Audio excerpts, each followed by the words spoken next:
The freezing wind howled across the desolate Montana plains as Sarah Kendrick clutched her shawl tighter around her shoulders, the February blizzard of 1875 showing no mercy. Tears froze on her cheeks while she watched her husband Vernon's silhouette disappear into the swirling white abyss, taking their only horse and most of their supplies. "I'll be back with help," he had promised, but the cruel twist of his lips told a different story. 3 years of marriage had taught her to recognize his lies, yet somehow the finality of his abandonment still cut deeper than the biting cold. Sarah stumbled forward, her fingers numb and her vision blurring as the temperature continued to drop. The small settlement of Shafter was still miles away, and night was falling fast. Her threadbare dress offered little protection against the merciless elements, and each step became more labored than the last. The wagon they had been traveling in sat broken and useless behind her, its wheels shattered beyond repair on the rutted trail. Vernon had claimed he would ride to town for help, but Sarah knew better. He was gone for good, leaving her to die in this God-forsaken storm. The snow was up to her knees now, her boots soaked through, and her feet feeling like blocks of ice. Sarah's breath came in ragged gasps, forming small clouds in the frigid air. The world around her was a blank canvas of white, with no landmarks to guide her way.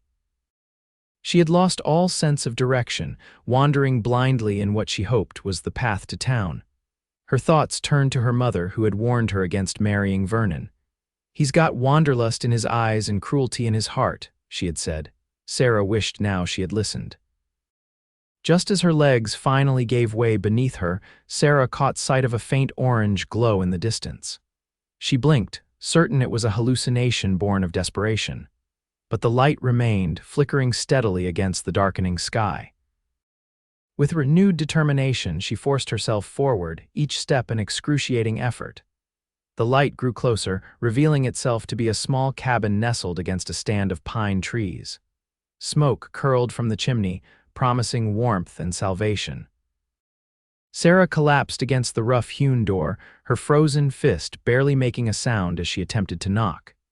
She slumped to her knees, consciousness slipping away as the door suddenly swung open. Through half-closed eyes, she saw a tall figure silhouetted against the warm light from within. "Good Lord!" a deep voice exclaimed, and strong arms lifted her from the snow. "What in heaven's name are you doing out in this storm, madam?" The next thing Sarah knew, she was being carried inside and placed gently before a crackling fire. Her body shook violently as warmth began to penetrate the icy shell that had formed around her. A rough woolen blanket was wrapped around her shoulders and a cup of something hot pressed into her trembling hands. "Drink this," the voice instructed, steadier now. "It'll warm you from the inside." Sarah managed to raise her eyes to the face of her rescuer. He was younger than she'd expected, perhaps 30, with a weathered face that spoke of days spent under the harsh western sun. His dark hair fell in unruly waves, and his eyes, a striking shade of green, watched her with concern. "My name's Victor Garrison," he said, crouching before her. "Most folks just call me Vic. I've got a small ranch about a half-mile from here. This is my line cabin for when I'm working this section of my property." Sarah's teeth chattered as she tried to speak. Sarah K. Kendrick." "Well, Mrs. Kendrick, you're safe now." He stood and returned to the fire, adding another log. The flames leaped higher, casting dancing shadows across the small, neat cabin. "That storm's not letting up anytime soon. You're lucky I spotted your tracks before the snow covered them completely." Shame and fear wrestled within Sarah's chest as she realized the full gravity of her situation. She was alone in a cabin with a stranger, her husband gone, and no means to fend for herself. "My husband," she began. Victor's expression darkened. "Was he with you? Is he still out there?" Sarah shook her head slowly. "He left me. Our wagon broke down about 3 miles back. He took the horse and rode off. Said he was going for help." Her voice broke. "But I know he's not coming back." Victor's jaw tightened, a muscle working in his cheek. "What kind of man leaves his wife in a blizzard?" The question wasn't directed at her, but Sarah felt compelled to answer nonetheless. "The kind I was fool enough to marry," she whispered, the hot drink finally allowing her to speak without stuttering. "We were heading to Oregon. Vernon promised a new start, but She trailed off, unwilling to share the full extent of her husband's failings with this stranger. Victor nodded, seeming to understand what she left unsaid. "Well, you're welcome to stay here until the storm passes. It's not much, but it's dry and warm." Sarah looked around the cabin. It was indeed small, just one room with a bed in the corner, a table with 2 chairs, a stove, and the fireplace she sat before. Everything was neat and orderly, unexpected for a bachelor's dwelling. "Thank you," she said simply, unable to express the depth of her gratitude.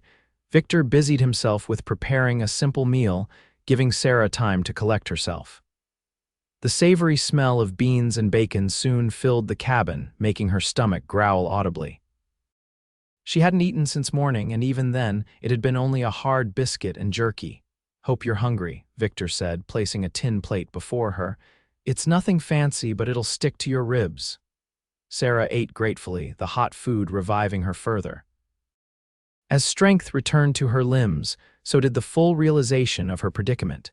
She was penniless, with only the clothes on her back and whatever meager possessions might have survived in their abandoned wagon. Tears welled in her eyes, but she blinked them back fiercely. She had done enough crying over Vernon Kendrick. Victor sat across from her, his own plate barely touched as he watched her with a thoughtful expression. "If you don't mind my asking, Mrs. Kendrick, where are you from originally?" "Missouri," Sarah replied after swallowing a mouthful of beans. "A little town called Hannibal. My father was a riverboat captain." She hesitated, then added, "He passed 2 years ago. My mother followed him 6 months later. I'm sorry to hear that." His voice held genuine sympathy. "What about you, Mr. Garrison? Have you always lived in Montana territory?" He shook his head. Born in Pennsylvania, came west after the war, served with the Union Army. His fingers absently traced a scar that ran along his jawline. "Spent a few years drifting before I won this land in a poker game 4 years back. Previous owner thought he had the better hand." A slight smile curved his lips. He was mistaken. Despite everything, Sarah found herself smiling in return. There was something comforting about Victor Garrison's straightforward manner. "Tomorrow, when the storm lets up, I'll ride out and see if I can salvage anything from your wagon," he offered, "and we can figure out what to do next." The phrase, "what to do next," hung heavy in the air. Sarah had no plans, no direction. For the first time in her adult life, she was truly on her own. "I appreciate your kindness, Mr. Garrison," she said softly. "I won't impose on you any longer than necessary." He waved away her concern. "It's no imposition. Truth be told, it's nice to have company out here." He paused, then added, "And please call me Vic. Mr. Garrison was my father." "Then you must call me Sarah," she replied, setting aside her empty plate. Vic stood and took her plate, moving to the small basin of water to wash the dishes. "You should take the bed," he said over his shoulder. "I'll make do by the fire." Sarah began to protest, but exhaustion was rapidly overtaking her. The warmth of the cabin, the fullness in her stomach, and the knowledge that she was safe at least for tonight combined to make her eyelids heavy. "Just for tonight," she conceded, rising unsteadily to her feet. "And only because I fear I might collapse if I argue further." Vic chuckled softly. "Fair enough." He turned down the blankets for her, then politely stepped outside while she removed her damp outer clothing. Sarah kept on her chemise and petticoat, both thankfully drier than her dress, which she hung near the fire to dry. She slipped between the rough but clean sheets, inhaling the scent of pine and open air that clung to them. When Vic returned, he added more wood to the fire, then settled on the floor with a bedroll and a spare blanket. "Sleep well, Sarah," he said quietly. "You're safe now." Those words, spoken with such simple certainty, followed Sarah into her dreams as she fell into the deepest sleep she had known in years. Morning broke with a stillness that spoke of the storm's passing.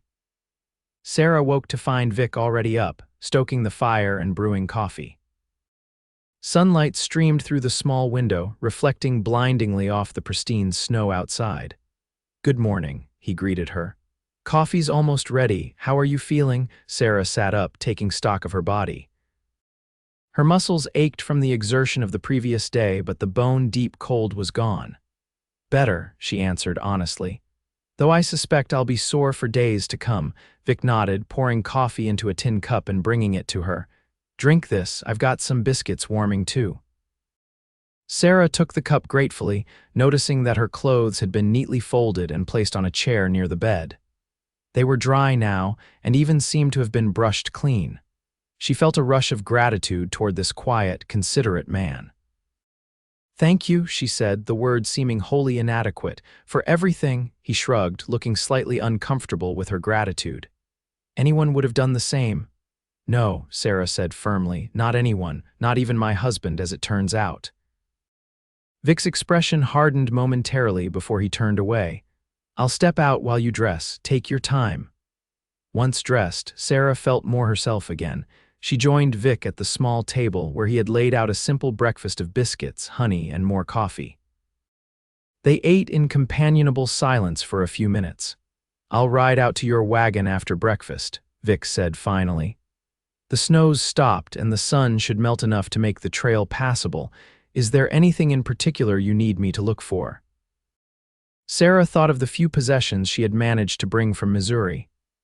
There's a small trunk with a brass lock. It has some clothing and a few keepsakes, and a reticule with what little money I have left. She hesitated, though Vernon may have taken that with him. Vic nodded. I'll find what I can. He paused, then added carefully, Sarah, I need to ask, do you have family you can go to? Anyone who might take you in? She shook her head. No living relatives. My parents were both only children, and I was their only child. Friends back in Missouri. None close enough to impose upon after 3 years away. Sarah squared her shoulders. I'll find work in Shafter. I'm a decent seamstress, and I can read and write well enough to perhaps find a position as a shop girl or teacher's assistant. Vic seemed to consider this. Shafter's a small town. Not many opportunities for a woman on her own. He hesitated, then continued. I have another suggestion if you're willing to hear it. Sarah nodded cautiously. I've been looking to hire someone to help around the main house at the ranch, cooking, cleaning, that sort of thing. The place has fallen into a state since my last housekeeper left to marry a miner from Idaho.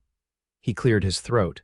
It would be a respectable position with room and board plus a small wage, at least until you decide what you want to do next. The offer took Sarah by surprise. It seemed almost too perfect a solution, which made her wary. That's very generous, but I wouldn't want to. It's not charity, Vic interrupted, seeming to read her thoughts. I genuinely need the help and you need a position. It would be a fair arrangement. Sarah studied him, trying to discern any hidden motives, but his green eyes held nothing but sincerity. Still, caution born from experience made her hesitant. The town might talk, a widow living alone with a bachelor. You'd have your own quarters in the main house, completely separate from mine, Vic assured her. And I'm well respected in these parts. No one would dare speak ill of my housekeeper. A small smile touched his lips. Besides, Mrs. Peterson from town comes by twice a week to help with the laundry. She's the biggest gossip in the county and also the most God-fearing. Her presence alone would silence any wagging tongues. Sarah couldn't help but smile at that. You seem to have thought of everything. Not everything, he admitted. Just the practical matters. The decision is entirely yours. She considered her options, which were admittedly few. Starting over in a strange town with no references and no support would be nearly impossible. And there was something about Victor Garrison that inspired trust, despite her recent betrayal. I accept your offer, Sarah said finally. Though I insist it be on a trial basis. If either of us finds the arrangement unsuitable after a month, we part ways with no hard feelings. Vic extended his hand across the table. That seems fair. Sarah hesitated only briefly before shaking his hand. His palm was rough with calluses, but his grip was gentle. I'll go check on your wagon now, he said, rising from the table. With luck, I'll be back before midday. Feel free to make yourself at home. After Vic left, Sarah set about tidying the already neat cabin, needing to keep her hands busy to ward off the anxiety that threatened to overwhelm her. She washed the breakfast dishes, swept the floor, and folded Vic's bedroll. The simple domestic task steadied her nerves. She was just stoking the fire when the door opened and Vic returned, his arms laden with her trunk and several smaller bundles. His face was red from the cold, but he wore a satisfied expression. "Found most of your things," he announced, setting down his burden. "The wagon's axle is broken beyond repair, but I salvaged what I could." Sarah rushed forward to help, her eyes immediately drawn to her trunk. Was it opened?" Vic shook his head. "Lock's still secure, but I didn't find any reticule or money." Sarah's heart sank, though she hadn't really expected otherwise. "Vernon must have taken it." She forced a smile. "At least I have my clothes and a few mementos." "I also found this," Vic said, pulling something from inside his coat. It was her wedding band, a simple gold ring that Vernon had insisted she remove the previous morning when her fingers had swollen from the cold. It was in a small box under the wagon seat. Sarah took the ring, feeling oddly detached from it. "He didn't even want this," she murmured. "Though I suppose gold is gold." She slipped it into her pocket, unsure what else to do with it. "If you're feeling up to it, we could head to the main ranch today," Vic suggested. "It's about 3 hours' ride from here. The trail should be passable by now." Sarah nodded, eager to begin this new chapter of her life, however uncertain it might be. "I'm ready whenever you are." They packed quickly, loading Sarah's trunk and other salvaged possessions onto Vic's sturdy horse. The animal, a magnificent chestnut gelding, seemed unfazed by the extra weight. "This is Copper," Vic introduced, patting the horse's neck affectionately. "Best cow horse in the territory." Sarah stroked the animal's velvety nose. "He's beautiful." "He knows it too," Vic chuckled. "Has the vanity of a peacock." He helped Sarah mount, then swung up behind her, careful to maintain a respectful distance despite the necessity of sharing the saddle. The ride to the main ranch was largely silent, both of them focused on navigating the snow-covered trail. Sarah was acutely aware of Vic's presence behind her, the solid warmth of his chest occasionally brushing her back, his arms reaching around her to hold the reins. It had been a long time since she had felt safe in a man's presence, and the realization sent a confusing mixture of emotions through her. As they crested a hill, the VG Ranch came into view in the valley below. Sarah caught her breath at the sight. A substantial 2-story house of weathered wood stood proudly against the backdrop of mountains, with several outbuildings and corrals spread around it. A barn larger than many she had seen stood to one side, and smoke curled invitingly from the main house's chimney. "Welcome to my home," Vic said simply. As they rode into the yard, a young man emerged from the barn, raising a hand in greeting. "Boss, didn't expect you back so soon." "Change of plans, Danny," Vic called back, reining in Copper. He dismounted first, then reached up to help Sarah down. "Mrs. Kendrick, this is Daniel Cooper, my foreman. Danny, this is Mrs. Sarah Kendrick. She'll be taking over as housekeeper." The young foreman, no more than 25, touched the brim of his hat respectfully. "Madam, pleasure to meet you." "Likewise, Mr. Cooper," Sarah replied, noting the curious but not unkind assessment in his eyes. "Danny, would you see to Copper and bring Mrs. Kendrick's things to the house?" "I'll show her around." "Sure thing, boss." Vic led Sarah toward the main house, and as they drew closer, she could appreciate its solid construction and thoughtful design. A wide, covered porch wrapped around the front, with several rocking chairs suggesting it was a favored spot in warmer weather. "It's lovely," Sarah said honestly. "It needs a woman's touch," Vic replied. "Been just us men for too long." Inside, the house was surprisingly spacious and well-appointed. A large central hall led to various rooms on the ground floor: a dining room, a study, a comfortable sitting room, and a sizable kitchen at the rear. The furnishings were sturdy and masculine, but of good quality. "The previous owner had a wife with expensive taste," Vic explained, seeing Sarah's surprise at the refined touches throughout. "She insisted on bringing her Eastern comforts west. When they lost the place to me, they couldn't take the larger pieces." Upstairs, he showed her to a pleasant room at the rear of the house. "This would be your quarters. My room is at the front, with the study and a spare bedroom between us." He seemed intent on reassuring her of the propriety of the arrangement. Sarah's room was large and airy, with a comfortable-looking bed, a wardrobe, a washstand, and a small writing desk by the window. It was easily 3 times the size of the bedroom she had shared with Vernon in her parents' home. "It's perfect," she said, genuinely pleased. "More than I expected." Vic looked relieved. "Good, I'll have Danny bring up your trunk. The kitchen's fully stocked, but I usually take a simple supper around 6. Don't feel obligated to prepare anything elaborate tonight. You've had quite an ordeal." Sarah straightened her shoulders. "I'm perfectly capable of cooking a proper meal, Mr. Garrison. It's the least I can do after all your kindness." He smiled, a genuine expression that transformed his serious face. "I don't doubt your capabilities for a moment, Mrs. Kendrick, and remember, it's Vic." "And I'm Sarah," she reminded him, returning his smile. Left alone in her new room, Sarah sat on the edge of the bed, trying to process the dramatic turn her life had taken in less than 24 hours. Yesterday morning, she had been a dutiful wife heading west with a husband she had long since stopped loving. Now she was a deserted woman, a housekeeper in a stranger's home, and somehow, despite everything, feeling more hopeful than she had in years. A knock at the door announced Danny with her trunk. The young man set it down carefully, then hesitated. "Madam, I just wanted to say, the boss is a good man, best I've ever worked for. You'll be treated right here." The simple statement, offered without prompting, touched Sarah deeply. "Thank you, Mr. Cooper, that means a great deal." The foreman nodded and left, leaving Sarah to unpack her meager possessions.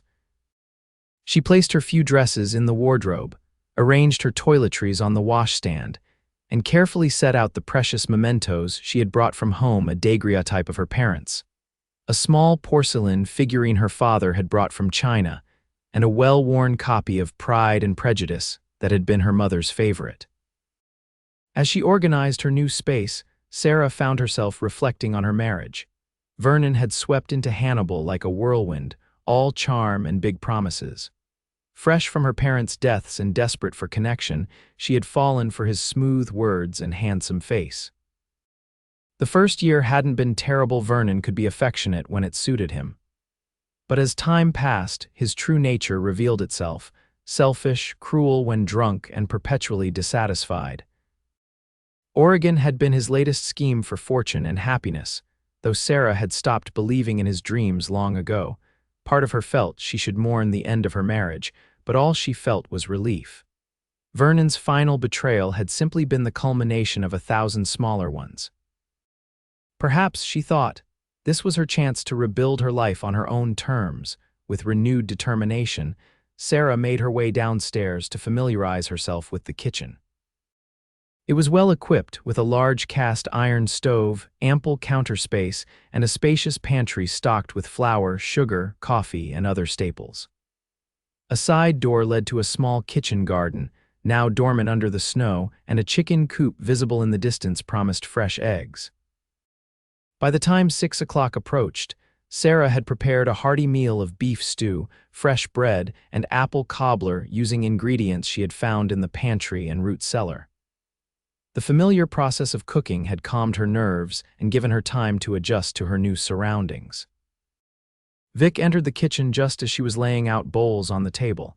He stopped in the doorway, inhaling deeply. "That smells incredible." Sarah felt an unexpected flush of pleasure at his appreciation.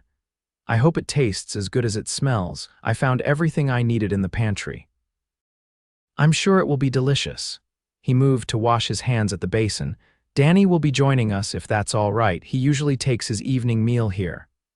"Of course," Sarah replied, setting out a third bowl. "There's plenty." Dinner proved to be a surprisingly pleasant affair.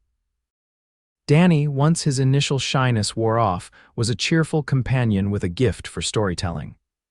He regaled them with tales of ranch life, carefully edited, Sarah suspected, for her benefit. Vic was quieter, but occasionally interjected with dry observations that revealed a keen wit beneath his serious exterior. "This is the best meal I've had in months, madam," Danny declared, helping himself to a second serving of cobbler. The boss wasn't exaggerating when he said we needed a woman's touch around here. "It is excellent, Sarah," Vic agreed, his green eyes warm as they met hers across the table. "Thank you." After dinner, Danny excused himself to check on a mare that was close to foaling, leaving Sarah and Vic alone. An awkward silence fell between them as Sarah began clearing the dishes. "You don't need to do that tonight," Vic said, rising to help despite her protests. "You've done more than enough for your first day." "I don't mind," Sarah insisted, carrying plates to the wash basin. "I prefer to keep busy." Vic studied her for a moment, then nodded as if reaching a decision. "Would you join me in the sitting room? There are some things about the household we should discuss." Sarah dried her hands on her apron, suddenly nervous. "Of course." The sitting room was warm and inviting, with a fire crackling in the stone fireplace. Vic gestured for Sarah to take one of the comfortable armchairs while he remained standing, seemingly uncertain how to begin. "I realized I haven't been entirely clear about my expectations," he said finally. "As housekeeper, your duties would include cooking, cleaning, and general management of the household. During roundup and branding seasons, we sometimes have additional hands staying, which means extra meals and laundry." Sarah nodded. "That seems reasonable." "You'd have Sundays for yourself, of course, and Saturday afternoons if you wish to go into town. Shafter's about an hour's ride from here. I or one of the hands can take you whenever needed." He paused. "As for compensation, I can offer $10 a month plus room and board." The amount was generous for a housekeeper's position, especially with room and board included. Sarah had expected perhaps half that. "That's more than fair," she said, wondering if he was offering charity disguised as wages. Vic seemed to read her thoughts. "It's what the position is worth to me. Having someone manage the house properly allows me to focus on the ranch. It's a business decision, nothing more." Sarah appreciated his directness. "Then I accept your terms." "Good." He finally sat down in the chair opposite her. "There's one more thing we should address, your situation." Sarah tensed. "My situation?" "Your husband," Vic clarified, his expression grave. "Legally, you're still married. If he returns, he won't," Sarah interrupted firmly. "Vernon got what he wanted, freedom and whatever money we had left. He's likely halfway to Oregon by now. Even so, the law would recognize his claim on you if he did return." Vic leaned forward, his elbows on his knees. "I want you to know that you have my protection for as long as you're under my roof. No one, including your husband, will force you to leave against your will." The vehemence in his voice surprised Sarah.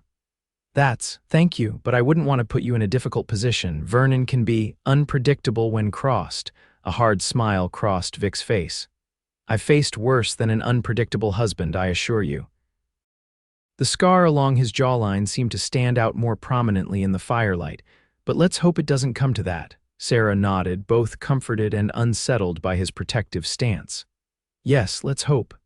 After a moment of silence, Vic stood. "It's been a long day, you should rest. Tomorrow will be soon enough to settle into a routine." Sarah rose as well, suddenly aware of her exhaustion. "Good night, Vic, and thank you again." "Good night, Sarah." He hesitated, then added softly, "I meant what I said yesterday. You're safe now." As Sarah climbed the stairs to her new room, those words echoed in her mind. Safe. Such a simple concept, yet one that had eluded her for so long. She wasn't naive enough to believe that safety, physical or emotional, could be guaranteed by anyone. Yet something about Victor Garrison's quiet strength made her want to believe it possible. The following weeks established a comfortable rhythm at the VG ranch. Sarah quickly took charge of the household, bringing order to what had clearly been a bachelor's domain for too long. She discovered she enjoyed the work. There was satisfaction in transforming the house into a true home, with freshly laundered curtains, polished furniture, and the constant aroma of home-cooked meals. Vic proved to be a considerate employer, neither overly demanding nor condescendingly lenient. He treated Sarah with a respect she had rarely experienced in her marriage, valuing her opinions and expressing genuine appreciation for her efforts. Their interactions were primarily centered around household matters, but occasionally, during evening meals or chance encounters in the hallway, conversations would drift toward more personal topics. Sarah learned that Vic had fought at Gettysburg and still carried both visible and invisible scars from the war. He had come west seeking peace and purpose, finding both in the vast Montana landscape and the challenges of building his ranch. He spoke little of his family back east, suggesting a rift that Sarah didn't feel entitled to probe. For her part, Sarah shared stories of her childhood on the Mississippi, her father's adventures as a riverboat captain, and her mother's patient teachings. She spoke less of her marriage, though Vic seemed to understand the unspoken hurt behind her reticence. One evening in late March, as spring's first tentative warmth began to soften winter's grip, Sarah was mending one of Vic's shirts by the fire when he entered the sitting room with an uncertain expression. "Sarah, could I ask a favor?" she set aside her sewing. "Of course, Mrs. Peterson mentioned that the town's planning a social next Saturday, a spring celebration of sorts. I usually avoid these gatherings, but as one of the larger landowners, I'm expected to make an appearance." He paused, seeming uncharacteristically nervous. "I was wondering if you might accompany me." Purely as a courtesy, of course, these events are tedious alone. Sarah felt a flutter of something she couldn't quite name. "I'd be happy to," she said, then hesitated. "But I'm not sure what people would think." "I'm your housekeeper, and you're also a respectable widow for all intents and purposes," Vic interrupted gently. "And my friend, I hope." The word friend both pleased and oddly disappointed Sarah. "Yes, of course we're friends. Then it's settled," he smiled, visibly relieved. "We'll ride into town Saturday afternoon. The social begins at 6. As Vic left the room, Sarah returned to her mending, her thoughts in turmoil. The prospect of attending a social event, her first since leaving Missouri, filled her with both excitement and trepidation. She would need to wear her best dress, the deep blue one she had saved for special occasions. It was slightly outdated but still presentable. More troubling was her confused reaction to Vic's invitation. Why had the word friend caused that strange pang of disappointment? She had no right or reason to expect anything more from him. He had been her savior, her employer, and now her friend, all roles for which she was deeply grateful. Yet increasingly, Sarah found herself noticing things about Victor Garrison that went beyond gratitude. The way the sun brought out auburn highlights in his dark hair, the rare but transformative nature of his genuine smile, the gentleness in his hands when he worked with horses or helped her down from a wagon, these observations disturbed her. After Vernon, Sarah had promised herself she would never again be vulnerable to a man's influence. Her position at the VG ranch had given her security and independence she hadn't known was possible. Developing feelings for Vic would jeopardize everything. Saturday arrived with clear skies and mild temperatures, perfect weather for the town's social. Sarah spent extra time on her appearance, arranging her light brown hair in a style more elaborate than her usual practical bun. She pinched her cheeks for color and dabbed a tiny drop of precious rosewater behind each ear, a gift from her mother that she had carefully preserved. When she descended the stairs, Vic was waiting in the hallway. He wore a clean black suit that fit his broad shoulders perfectly, with a crisp white shirt and string tie.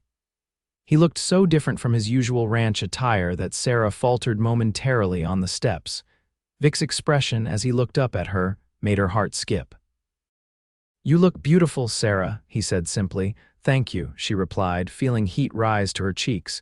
"You look quite handsome yourself." He offered his arm with old-world courtesy. "Shall we?" The ride to town was filled with comfortable conversation, Vic pointing out features of the landscape and sharing stories of his early days in the territory. Sarah listened, content to be in his company and trying not to dwell on the increasingly frequent moments when their eyes met and held for just a heartbeat too long. Shafter was decorated festively for the social, with lanterns strung between buildings and flowers adorning the entrance to the town hall. It seemed the entire community had turned out for the celebration. Farmers, ranchers, merchants, and their families, all dressed in their Sunday best. As they entered the hall, Sarah was acutely aware of the curious glances directed their way. Vic's hand at the small of her back was reassuring as he guided her through the crowd, stopping to introduce her to various townspeople. "Vic Garrison, as I live and breathe." A booming voice cut through the general chatter. "Never thought I'd see you at one of these shindigs. A rotund man with an impressive mustache approached, accompanied by a severe-looking woman in a lavish purple dress. "Sheriff Blackburn," Vic greeted him with a nod. "Mrs. Blackburn. May I introduce Mrs. Sarah Kendrick, my housekeeper?" The sheriff's eyebrows rose slightly at the word housekeeper, but his wife's narrowed eyes suggested less charitable thoughts. "Pleased to meet you, Mrs. Kendrick," Sheriff Blackburn said genially. "You must be a miracle worker to get our reclusive rancher out in public." "Hardly a miracle, Sheriff," Sarah replied with a smile. "Mr. Garrison merely needed a reminder of his civic duties." The sheriff laughed heartily, but Mrs. Blackburn's expression remained frosty. "How interesting that you bring your employee to a social event, Mr. Garrison. Mrs. Kendrick is also a friend," Vic replied evenly, though Sarah noticed his jaw tightening. "And new to our community, I thought she might appreciate the introduction to Shafter society." "How considerate, Mrs. Blackburn said with a thin smile. "Though unusual, in Boston, where I was raised, employers and servants maintained certain boundaries." "This isn't Boston, Eugenia," the sheriff said with a hint of exasperation. "And Montana territory isn't much for arbitrary boundaries." Before his wife could respond, the sheriff spotted someone across the room and excused himself, practically dragging Mrs. Blackburn with him. "I apologize for that," Vic said quietly once they were alone. "Eugenia Blackburn considers herself the arbiter of social propriety in Shafter." "She's harmless if annoying." "It's all right," Sarah assured him, though the exchange had unsettled her. "She's not entirely wrong. This arrangement is unconventional." Vic's green eyes held her steadily. "Does that bother you?" "No," Sarah answered truthfully. "But I wouldn't want to damage your standing in the community." "My standing is secure enough to withstand a few raised eyebrows," he said with a slight smile. "Now shall we get some punch?" As the evening progressed, Sarah relaxed and began to enjoy herself. The music was lively, the food plentiful, and most of the townspeople proved to be far more welcoming than Mrs. Blackburn. Sarah found herself drawn into conversations with several women her age, including the friendly wife of the general store owner and a young schoolteacher recently arrived from Chicago. When the fiddlers struck up a waltz, Vic appeared at her side. "May I have this dance, Sarah?" Her pulse quickened at the formal request. "I'd be delighted." His hand at her waist was firm but gentle as he led her into the dance. Sarah had learned the waltz as a girl but hadn't danced in years. Vernon had never been one for such activities. She feared she might stumble, but Vic guided her skillfully, his movements confident and sure. "You're a good dancer," she remarked, surprised. A hint of a smile touched his lips. "My mother insisted all her sons learn, said it was a necessary social skill." She was right. Sarah found herself relaxing into his lead, enjoying the simple pleasure of movement in harmony with another person. "You're quite accomplished yourself," Vic observed, "though you seem surprised by it." Sarah laughed softly. "It's been a long time since I danced. I feared I might have forgotten how. Some things the body remembers even when the mind has forgotten." His voice was low, meant only for her ears. "Like riding a horse or finding your way home in the dark." There was something in his tone that made Sarah look up sharply. Vic's expression was unreadable, but his eyes held an intensity that sent a shiver through her. The moment was broken when someone called Vic's name. He reluctantly released her as the dance ended, turning to greet a neighboring rancher who wanted to discuss water rights. Sarah excused herself to get some air, needing a moment to compose herself. Outside on the porch of the town hall, the cool evening breeze helped clear her head. She had been foolish to read anything into Vic's words or the way he had looked at her. He was a kind man who had offered her employment and friendship when she desperately needed both. Imagining anything more was dangerous, wishful thinking. "Well, if it ain't the high and mighty Mrs. Kendrick." The slurred voice from the shadows made Sarah freeze. She knew that voice, had learned to fear it over 3 years of marriage. Slowly, she turned to face her husband. Vernon Kendrick looked worse for wear, his clothes dirty and his face unshaven. His eyes held the glazed look that indicated he'd been drinking heavily. "Vernon," she acknowledged, fighting to keep her voice steady. What are you doing here? He staggered closer, and Sarah caught the sour smell of cheap whiskey. Looking for my loving wife, of course. Heard in town that you'd taken up with some rancher. Didn't take you long to find a replacement, did it? Sarah took a step back, glancing toward the door of the hall. You left me to die in a blizzard, Vernon. You forfeited any right to call me wife. Vernon's face darkened. You're still my wife under the law, Sarah. Or did your fancy rancher tell you different? He grabbed her arm roughly. I've come to take what's mine. Let go of me, Sarah demanded, trying to pull away. Is there a problem here? Vic's voice, cold and hard, came from behind them. Vernon's grip on Sarah's arm tightened briefly before he released her, turning to face the newcomer. No problem, Vernon said with a sneer. Just having a conversation with my wife. This doesn't concern you, mister. Vic moved to stand beside Sarah, his presence solid and reassuring. Mrs. Kendrick works for me now, and she doesn't appear to welcome your attention. Vernon gave a harsh laugh. Works for you? Is that what they're calling it these days? Sarah saw Vic's hands clench into fists, but his voice remained controlled. I suggest you leave now, Mr. Kendrick, before you say something you'll regret. Or what? Vernon's hand moved to his belt, where Sarah knew he sometimes carried a knife. You think because you've got a big ranch and fancy clothes you can take another man's wife. I didn't take her, Vic said evenly.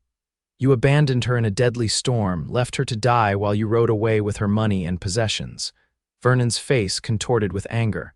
You don't know nothing about it. She's my property, legal and proper, and I'm taking her with me tonight. He lunged forward, but Vic was faster. In one smooth movement, he blocked Vernon's attack and delivered a precise blow to the other man's jaw. Vernon stumbled backward, shock momentarily replacing rage on his face. You hit me, he said incredulously, wiping blood from his split lip. Consider it a warning, Vic replied, his voice deadly calm. Leave now and don't come back. Vernon's hand went to his belt again, and this time he drew a knife. I'll gut you, you son of a— He didn't finish the sentence. With a speed that belied his size, Vic disarmed Vernon and twisted his arm behind his back, forcing him to his knees. Sheriff Blackburn, Vic called, and Sarah realized that several people, including the sheriff, had come out to investigate the commotion. What's going on here? Blackburn demanded, taking in the scene with practiced efficiency. This man threatened Mrs. Kendrick and then pulled a knife on me, Vic explained, maintaining his hold on the struggling Vernon. I believe he's intoxicated and dangerous. The sheriff nodded grimly. Let him up, Garrison. I'll take it from here. Vic released Vernon, who immediately tried to lunge at him again. The sheriff and his deputy quickly restrained the drunk man. Vernon Kendrick, you're under arrest for public intoxication, threatening behavior, and assault with a deadly weapon, Blackburn announced. You'll be spending the night in my jail, and we'll sort this out in the morning. As they dragged Vernon away, he shouted over his shoulder, This ain't over, Sarah. You're still my wife. The small crowd that had gathered murmured among themselves, and Sarah felt the weight of their stares. Humiliation and fear warred within her as she struggled to maintain her composure. Vic touched her elbow gently. Let's go home, he said quietly. The ride back to the ranch was silent, both of them lost in their own thoughts. Sarah was mortified by the public scene and terrified of what would happen next. Vernon's return complicated everything, threatening the fragile new life she had begun to build. When they reached the house, Vic helped her down from the wagon, his hands lingering at her waist a moment longer than necessary. Are you all right? He asked, his voice rough with concern. I don't know, Sarah answered honestly. I never expected to see him again. They moved into the sitting room where Sarah sank onto the sofa, suddenly exhausted. Vic poured 2 small glasses of whiskey, handing one to her. Medicinal, he explained with a hint of a smile. For shock. Sarah accepted the glass, taking a small sip. The liquor burned its way down her throat, but the warmth that followed was not unpleasant. He's right, you know, she said after a moment. Legally, I'm still his wife. He could force me to go with him. Vic sat beside her, his expression grim. I won't let that happen. You can't stop it, Sarah replied, fighting tears. The law is on his side. There are ways, Vic said carefully. Divorce is possible, especially given his abandonment and threatening behavior. Judge Wilson is fair-minded and not easily swayed by traditional views on marriage. I could speak with him on Monday. The word divorce sent a shiver through Sarah. In Missouri, such a thing would have been unthinkable, a permanent social stain, but here in this new place, perhaps the rules were different. Would I have to see Vernon again, speak to him? The thought made her stomach clench with dread. Not necessarily. I can have my lawyer handle the proceedings. Vic hesitated, then added, but Sarah, you should know that even if the divorce is granted, it may take time, and your position here would be untenable, she finished for him. A divorced woman living in a bachelor's household, the gossip would be unbearable. I don't give a damn about gossip, Vic said fiercely, but I care about your reputation and well-being. Sarah looked down at her hands, noticing they were trembling slightly. I could go to another town, start over. Is that what you want? The question hung in the air between them. Sarah raised her eyes to his, finding them intent upon her face. No, she whispered. It's not what I want. Something shifted in Vic's expression, a softening around his eyes. What do you want, Sarah? The question was so simple, yet no one had asked it of her in years. What did she want? Safety, yes, independence, respect, but also, I want to stay, she admitted. She couldn't bring herself to complete the sentence. Vic moved closer, taking her hand in his. His palm was warm and calloused against her skin. With me? He asked quietly. Sarah nodded, unable to speak past the tightness in her throat. I have a confession, Vic said, his thumb tracing gentle circles on the back of her hand. When I offered you the position of housekeeper, my motives weren't entirely honorable. Sarah tensed, old fears rising. Not in the way you're thinking, he hastened to add. I meant that, from the moment I found you in that storm, something about you called to me. Your courage, your dignity, despite everything you'd endured. I wanted to keep you close, to protect you, yes, but also simply to know you. His words stole Sarah's breath. You never said anything? How could I? You were vulnerable, dependent on my charity at first. It would have been taking advantage, he sighed. And then, as time passed and you became indispensable to the household, I feared ruining what we had. Your friendship has been precious to me. Sarah felt tears welling in her eyes, but they were different from the fearful ones she had fought earlier. It has been to me as well, more than I could express. Vic reached up to brush a tear from her cheek. There may be a solution to our dilemma if you're willing to consider it. What is it? His green eyes held her steadily. Marriage, once your divorce is final, of course. Sarah's heart seemed to stop. Marriage, she echoed, scarcely able to believe what she'd heard. I know it seems sudden, Vic continued, his usual confidence giving way to uncertainty. And after your experience with Vernon, I would understand completely if the idea holds no appeal, but it would protect you legally, silence the gossips, and... He paused, taking a deep breath. It would make me the happiest man in Montana territory. Sarah was overwhelmed. The evening had been a whirlwind of emotions, from the joy of the dance to the terror of Vernon's appearance, and now this unexpected proposal. Part of her wanted to say yes immediately, but caution born of hard experience held her back. Vic, I don't know what to say. This is so unexpected. He squeezed her hand gently. You don't need to answer now. Take all the time you need. The offer stands regardless of what happens with Vernon or the divorce. Sarah nodded, grateful for his understanding. Thank you, I need time to think. Of course. He released her hand reluctantly. It's been a trying evening. You should rest. As Sarah climbed the stairs to her room, her mind was a tumult of conflicting emotions. Victor Garrison was proposing marriage not out of pity or convenience, but because he wanted her. The realization was both exhilarating and terrifying. Her first marriage had taught her harsh lessons about trusting too easily, about mistaking infatuation for love. Yet Vic was nothing like Vernon. In the months she had known him, he had shown himself to be honorable, kind, and steady qualities Vernon had only pretended to possess during their courtship. Moreover, Sarah had to admit to herself that her feelings for Vic had grown far beyond friendship or gratitude. She found herself anticipating their conversations, treasuring his rare smiles, and feeling a flutter in her chest whenever he was near. Was that love, or simply the natural response to the first man who had treated her with consistent respect in years? Sleep eluded Sarah that night as she weighed her options and examined her heart. By morning, she had reached no firm conclusion, but one thing was clear. She could not imagine leaving the VG ranch or the man who had become so central to her life. At breakfast, Vic was his usual calm self, though Sarah noticed a new watchfulness in his eyes when he looked at her. They spoke of ordinary things: the weather, the upcoming branding, the need for supplies from town. Neither mentioned Vernon or the proposal.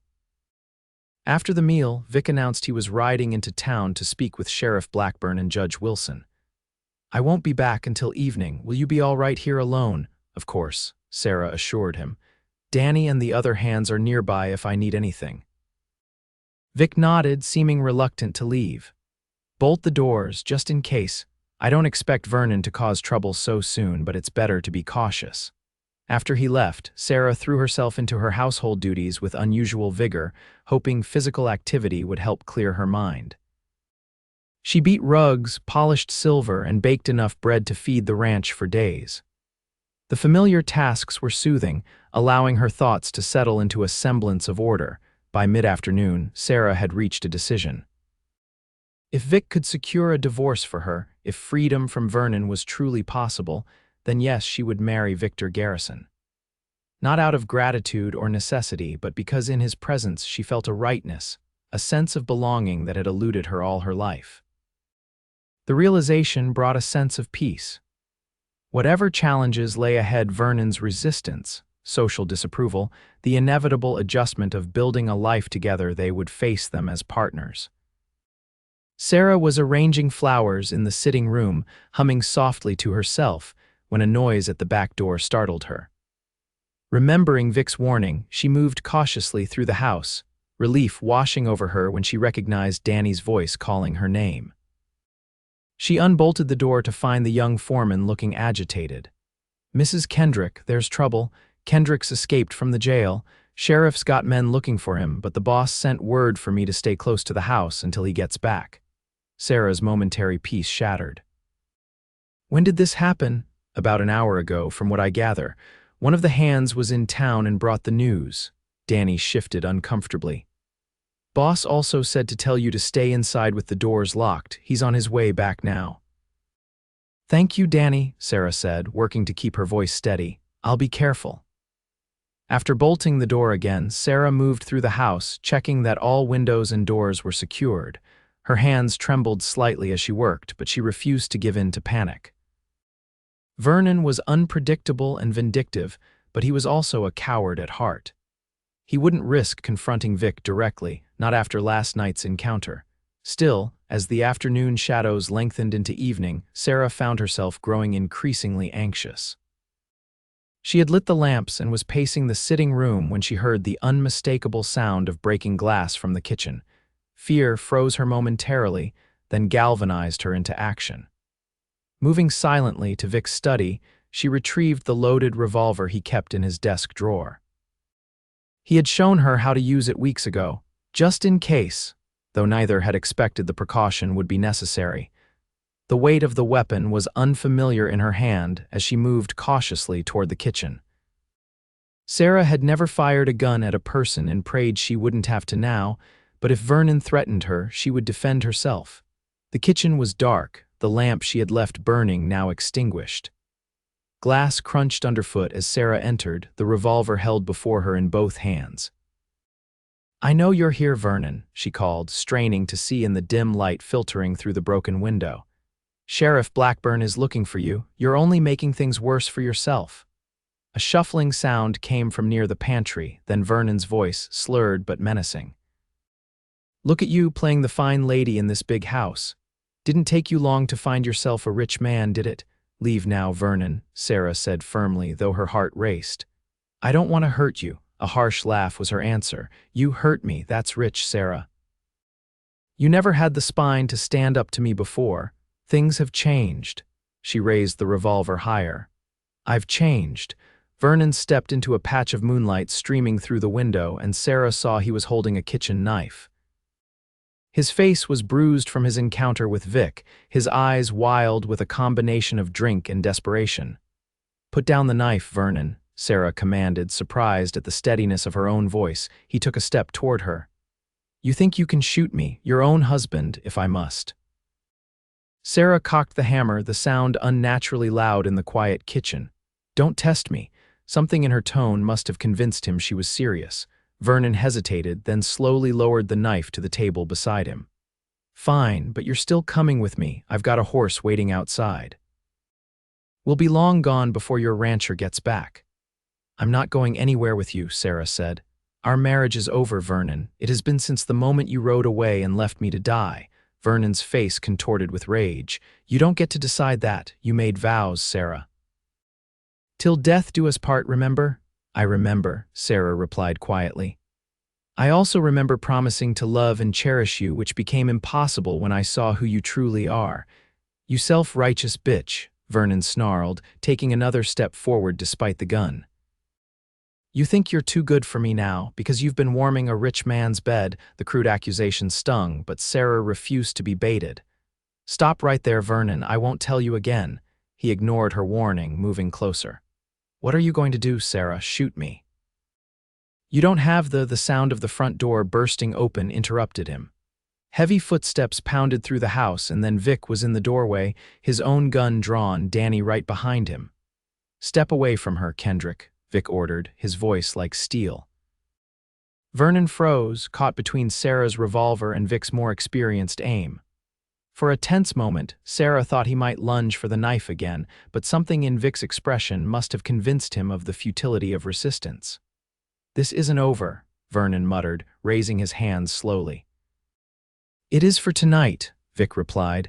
Danny, get the rope from my saddlebag. We're tying him up until the sheriff arrives. What followed was a blur of activity. Vernon, secured with rope and under Danny's watchful eye, was loaded into the wagon. Vic sent one of the hands to fetch Sheriff Blackburn while he remained with Sarah in the kitchen, cleaning up the broken glass and assessing the damage. Are you hurt? He asked, his eyes scanning her face intently. No, Sarah assured him. He didn't touch me, I had the situation under control, I think. A hint of pride crossed Vic's face. I believe you did.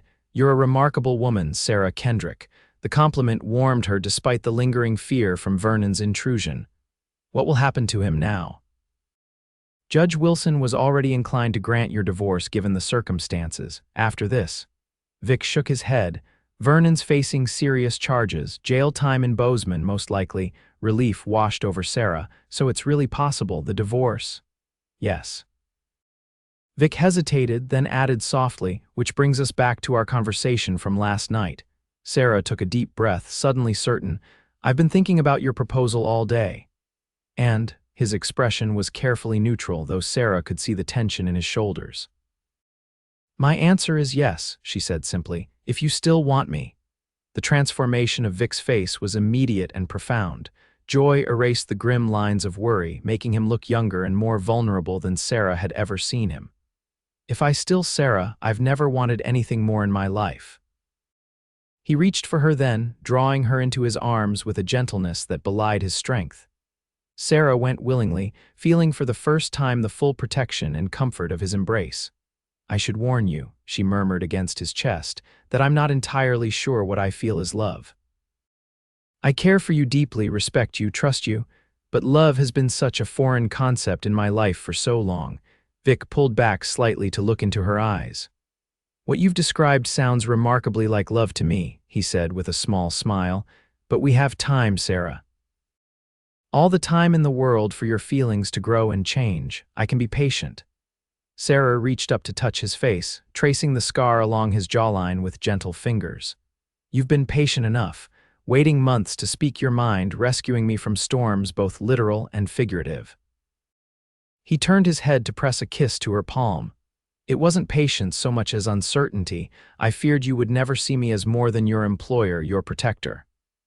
I see you as a good man, Sarah said softly, the best man I've ever known, and I would be honored to be your wife. Vic's arms tightened around her, and then, with exquisite care, he lowered his head and kissed her. It was a gentle kiss, a question rather than a demand, and Sarah answered by rising on her tiptoes to press herself closer to him. She had been kissed before, of course, but never like this, never with such reverence and restrained passion. When they finally drew apart, both a little breathless, Vic rested his forehead against hers. "I love you, Sarah. I think I have since that first night when you sat by my fire with such dignity despite everything you'd endured." Sarah felt tears threatening again, but they were tears of joy rather than fear or sorrow. "I want to love you the way you deserve," she whispered. I think I'm beginning to." The arrival of Sheriff Blackburn interrupted their moment, but not the sense of rightness that had settled over Sarah. As Vernon was taken away, this time with additional deputies to ensure he wouldn't escape again, she stood beside Vic on the porch, her hand firmly clasped in his. "You're safe now," he murmured, echoing the words he had spoken on that snowy night months ago. Only this time, Sarah knew it was true in every sense of the word. The following months brought many changes to the VG ranch. Vernon's trial was mercifully brief, his guilt so evident that even the most sympathetic juror couldn't justify acquittal. He was sentenced to 3 years in the territorial prison at Bozeman for breaking and entering, assault with a deadly weapon, and escaping custody. The divorce proceedings, under Judge Wilson's progressive guidance, moved forward with surprising speed. By late June, Sarah was legally free, her marriage to Vernon dissolved by the same court that had condemned him to prison. The day the final papers arrived, Vic found her sitting on the porch, staring at the official document with an expression of wonder. "Hard to believe, isn't it?" he said, settling into the rocking chair beside hers. "Such a small piece of paper to represent such a significant change." Sarah nodded, carefully folding the document. "I never thought it would be possible. In Missouri, divorce was so rare, so scandalous." "Do you regret it?" Vic asked, watching her closely. "Not for a moment," Sarah assured him. "It feels like putting down a heavy burden I've carried for years." Vic reached over to take her hand. "Then perhaps you're ready to take up a new commitment, a happier one, I hope," Sarah smiled, turning her hand to lace her fingers with his. "I believe I am." They were married 2 weeks later in a simple ceremony in Judge Wilson's parlor, with Danny serving as best man and Mrs. Peterson, who had become Sarah's staunch defender against town gossip, as matron of honor. Sarah wore a new dress of pale blue silk, ordered specially from Helena, and carried wildflowers gathered from the ranch's meadows. Vic, in a new black suit, looked at her with such naked adoration that even the usually stoic Judge Wilson was moved to comment on it. "In all my years of performing marriages," he said, after pronouncing them husband and wife, "I've rarely seen a couple better matched or more deserving of happiness." The sentiment was echoed by the small group of friends who joined them for a celebration dinner at the ranch that evening. The house, already transformed by Sarah's careful management, had been decorated with additional flowers and lanterns for the occasion. As darkness fell, the newlyweds stood on the porch, accepting congratulations and watching their guests depart. "Happy?" Vic asked, his arm around Sarah's waist. "Completely," she answered, leaning into him, though also a little nervous. He looked down at her with understanding. "We can take things as slowly as you need, Sarah. Nothing has to change tonight if you're not ready." The consideration in his voice brought tears to her eyes. Even now, as her husband with every legal right to expect a wife's intimacy, he was putting her comfort above his own desires. "I'm ready," she assured him, reaching up to touch his face. "Nervous, yes, but also eager to truly be your wife." The light that kindled in his eyes at her words sent a thrill through her. Vic swept her into his arms with a suddenness that made her gasp, then carried her across the threshold of their home with a flourish that drew laughter from them both. Later, in the privacy of what was now their shared bedroom, Sarah discovered that her nervousness was unnecessary. Vic's lovemaking, like everything else about him, was characterized by patience, consideration, and an underlying strength that made her feel both protected and cherished. For the first time, Sarah understood what the physical expression of love was meant to be, not a duty or an ordeal, but a joyful communion of bodies and hearts. As they lay together afterward, Sarah's head on Vic's chest and his arms around her, she felt a sense of completeness she had never known was possible. "I love you," she whispered, the words coming naturally now with absolute certainty. "I think I have for months, but was too afraid to recognize it." Vic's arms tightened around her. "I will spend the rest of my life making sure you never regret saying those words," he promised, his voice rough with emotion. "I know you will," Sarah replied, raising herself on one elbow to look down at his beloved face. "Just as I'll spend my life making sure you never regret finding a half-frozen woman at your door on a snowy night," he smiled, reaching up to tuck a strand of hair behind her ear. "Best thing that ever happened to me." As Sarah settled back into his embrace, she reflected on the strange twists of fate that had brought her to this moment. Vernon's cruelty, meant to destroy her, had instead set her on a path to true happiness. The storm that should have been her death had led her to life's greatest gift.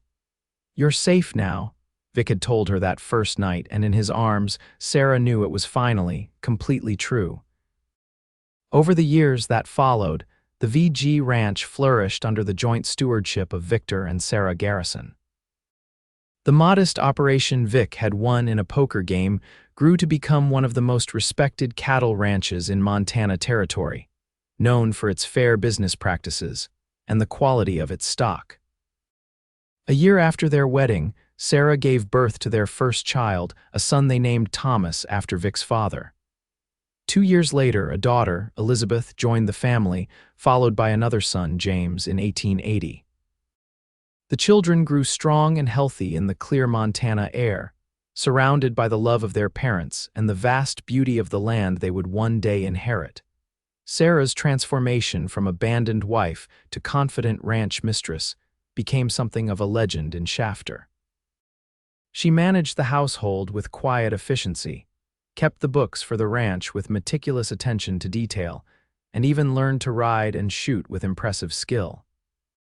On the rare occasions when Vernon Kendrick's name was mentioned, she would smile serenely and change the subject, the painful chapter of her life firmly closed. Vic, for his part, found in marriage and fatherhood a fulfillment he had never expected. The nightmares that had plagued him since the war gradually faded, replaced by dreams of cattle drives, expanding pastures, and his children's laughter. He taught his sons to ride and rope, showed his daughter how to gentle a wild horse, and every night thanked whatever providence had led him to his line cabin on that fateful snowy evening. In the spring of 1885, a decade after their first meeting, Vic and Sarah stood on the porch of their expanded home, watching their children play in the twilight. Thomas, now 9, was teaching 7-year-old Elizabeth to throw a lasso, while 5-year-old James toddled after them, determined not to be left out. "You ever wonder what would have happened if you hadn't found me that night?" Sarah asked, leaning against her husband's shoulder. Vic's arm tightened around her waist. "I try not to," he admitted. "The thought of you out there alone in that storm." He shook his head, unable to complete the thought. "I believe we were meant to find each other," Sarah said softly. "That even if it hadn't been that night, somehow our paths would have crossed." "A comforting thought," Vic agreed, dropping a kiss on the top of her head. "Though I'm grateful we didn't have to test it." Sarah smiled, turning in his arms to face him. Time had added a few silver threads to Vic's dark hair and deepened the laugh lines around his eyes, but he was still the most handsome man she had ever known. "10 years ago today," she murmured, "you told me I was safe. Did you have any idea then what we would become to each other?" "I hoped," Vic replied, his green eyes warm with memory. "From the moment you opened your eyes before my fire, I hoped, but I never dared dream we would build all this together." He gestured to their children, their home, the prosperous ranch around them. "You've given me more than I could have imagined, Sarah." "As have you," she whispered, rising on tiptoes to kiss him. Their lips met with the familiar, comforting rightness that never failed to stir Sarah's heart. 10 years of marriage had only deepened their connection, tempering initial passion into something more enduring, a love built on shared struggles, mutual respect, and the daily choice to cherish one another. As they drew apart, the children's laughter floated across the yard, a joyful counterpoint to the peaceful Montana evening. The sun was setting behind the mountains, painting the sky in shades of gold and pink, while in the distance, Cattle grazed contentedly on the lush spring grass. "We should go in," Sarah said eventually. "Supper will be ready soon and the children need to wash up." Vic nodded but made no move to release her. "In a minute," he said, his eyes never leaving her face. "I just want to look at you a little longer." Sarah felt herself blush even after all these years. "What do you see when you look at me like that?" "Everything," Vic answered simply. "Everything I ever wanted and never thought I deserved." The words brought tears to Sarah's eyes. "I see the same when I look at you," she whispered. "My rescuer, my friend, my love." As they finally turned to go inside, calling the children to come in for supper, Sarah reflected on how completely her life had changed since that stormy February night. The frightened, desperate woman who had collapsed on Victor Garrison's doorstep would scarcely recognize the confident, beloved woman she had become.